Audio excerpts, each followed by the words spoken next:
جب پرہیزگاروں سے پوچھا جاتا ہے کہ تمہارے پروردگار نے کیا نازل کیا ہے تو کہتے ہیں کہ بہترین کلام۔ جو لوگ نیکوکار ہیں ان کے لیے اس دنیا میں بھی بھلائی ہے اور آخرت کا گھر تو بہت ہی اچھا ہے، اور پرہیزگاروں کا گھر بہت خوب ہے۔ وہ بہشت جاویدانی جن میں وہ داخل ہوں گے، ان کے نیچے نہریں بہہ رہی ہیں، وہاں جو چاہیں گے ان کے لیے میسر ہوگا۔ اللہ پرہیزگاروں کو ایسا ہی بدلہ دیتا ہے۔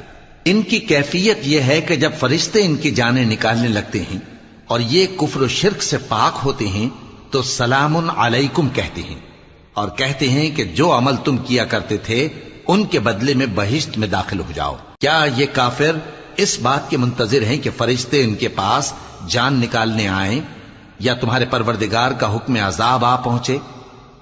اسی طرح ان لوگوں نے کیا تھا جو ان سے پہلے تھے، اور اللہ نے ان پر ظلم